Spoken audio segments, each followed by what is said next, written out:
Life is testing you, right now, in ways you may not even realize. Not through obvious struggles like challenges that demand physical strength or mental resilience, but through something deeper. Silent, invisible tests that shape your soul, your essence, your very being. Every doubt, every hesitation, every crossroads you face is not random. They are disguised opportunities, subtle invitations to grow, to evolve. Most people go through life without ever recognizing them. They get caught up in routines, distractions, the noise of the world. But some, those we call the chosen ones, sense something different. They feel the pull. And here's the most intriguing part. These tests don't come with warnings. They don't announce themselves with flashing signs or dramatic moments. They unfold in the quiet spaces of your life, in the decisions you make when no one is watching, in the thoughts that echo in your mind late at night. The question isn't whether you're being tested, you are. The question is, will you recognize it? Will you face it? Because the difference between those who stay the same and those who transform isn't luck or fate. It's choice. And maybe, just maybe, this is your moment to choose. The first test, the illusion of identity. Who are you? Not your job, not your name, not the roles you play in society. Strip all of that away. What remains? This is the first test. The test of identity. From the moment you were born, labels were placed on you. Your family, your culture, your experiences, all shaping the way you see yourself. You've spent years building an identity, crafting an image, believing this is who you are. But what if it's not? What if everything you thought defined you was just a mask? A comfortable illusion? This test doesn't happen in a single moment. It comes in whispers, in unexpected realizations, in moments of doubt. The cracks begin to show when life forces you to step outside of your familiar roles. When what once felt solid starts to crumble. When you catch yourself asking, if I lost everything, my status, my achievements, my relationships, who would I be? Most people run from this question. They cling to the familiar, afraid of what they might find beneath the surface. But the chosen ones, they confront it. They let go of the false layers and dare to meet their raw, unfiltered essence. And that is where true power begins. Second test, loneliness as a portal to self-knowledge. Silence, no distractions, no voices guiding you, just you and the weight of your own thoughts. This is the second test, solitude. Most people fear being alone, not because of the absence of others, but because of what surfaces when the noise fades. When there's nothing left to drown out the thoughts they've been avoiding, the regrets, the doubts, the unanswered questions. But solitude isn't isolation.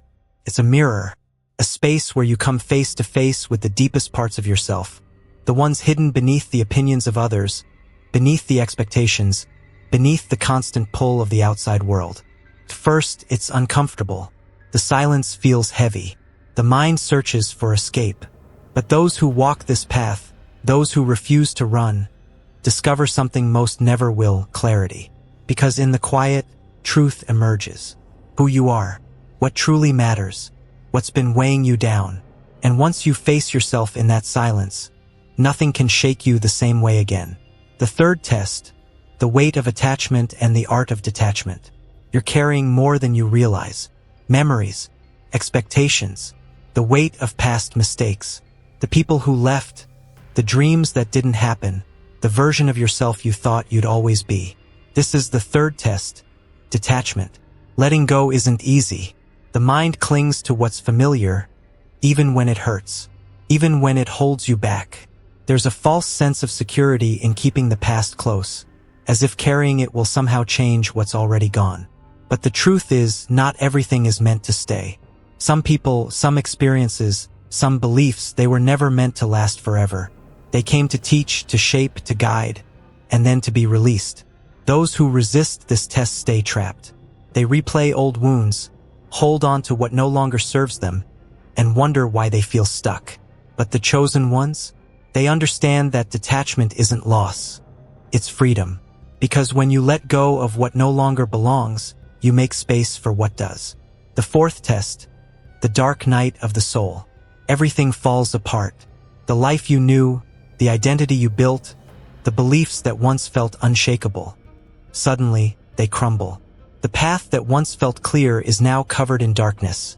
And no matter which way you turn, there are no answers. Only silence. Only doubt. This is the fourth test. The dark night of the soul. It's not just sadness. It's not just uncertainty. It's a complete collapse of everything you thought you understood about yourself and the world. The people you trusted may drift away. The dreams you chased may lose their meaning. The universe itself may feel like it has abandoned you. Most people see this as an ending. They break under its weight, searching desperately for a way back to what once was. But there is no way back, because this isn't punishment. This is transformation. The chosen ones walk through the fire. They face the void, not knowing if they'll make it out. But those who endure, those who refuse to give up, find something few ever do, a rebirth. Because beyond the darkness, beyond the suffering, there is something waiting, something greater, something true. But first, you must face the night. The fifth test, faith in the darkness. No answers, no clear path, just uncertainty stretching out in every direction. This is the fifth test, faith in the darkness. When nothing makes sense, when the world feels unrecognizable, when everything inside you screams to give up, that's when this test begins. Faith isn't needed when life is easy. It's not tested when things are going well. True faith is forged in the moments when you have every reason to doubt, when the weight of your struggles feels unbearable, when you're standing in complete darkness with no proof that the light still exists. Most people crumble here. They need certainty, control, a guarantee that things will work out. But faith doesn't come with guarantees. Faith asks for trust when trust feels impossible. The chosen ones walk forward anyway, not because they can see the way, but because they know, deep in their soul, that the way exists. And it's in that unwavering belief, in that refusal to surrender to fear, that the path begins to reveal itself. Not all at once, not with sudden clarity, but step by step, until the light returns. The sixth test, surrender to the flow of life. Fighting, resisting, trying to control every outcome, every twist in the story. Holding on so tightly that the very thing you seek slips through your fingers. This is the sixth test, surrender to the flow of life. There comes a moment when all the effort, all the struggle, all the desperate attempts to force things into place no longer work. Life refuses to be controlled. The more you push, the more it pushes back. The more you cling, the more you feel lost. Most people see surrender as weakness, as giving up. But surrender isn't about defeat. It's about trust. It's understanding that not everything is meant to be controlled, that some things are unfolding exactly as they should, even when you can't see why. The chosen ones learn this truth. They stop swimming against the current and start moving with it. They let go of the illusion of control and allow life to take them where they need to be. And in doing so, they don't lose their power. They find it, because real strength isn't in control, it's in trust. And when you surrender to life, life opens its doors to you. The seventh test, the awakening. Everything makes sense. Not because the world has changed, but because you have. This is the seventh test, awakening. After all the struggles, the losses, the doubts, after walking through darkness with no guarantee of light, something shifts. The weight you carried, the fears that held you back, the illusions that once defined you, they no longer have power over you. Awakening isn't a grand moment of revelation. It's not about becoming someone new. It's about remembering who you've been all along. Most people spend their lives asleep, trapped in routines, blind to their own potential, mistaking survival for purpose. But the chosen ones, they see. They understand that everything, every challenge, every pain, every test, was never meant to break them. It was meant to reveal them. And now, standing on the other side, the question is no longer who am I, but what will I do with this new understanding? Because awakening isn't the end of the journey. It's the beginning. You've seen the tests. You've felt their weight. You know what they demand. And now, the choice is yours. Most people will walk away. They will return to the familiar, to comfort, to the illusion of control. They will avoid the questions, ignore the signs, and tell themselves that life is just what it is. But a few will step forward. They will embrace the unknown, face the discomfort, and allow themselves to be transformed. Not because it's easy, not because they have all the answers, but because something inside them refuses to stay the same. Being chosen was never about fate or privilege. It was never about being special.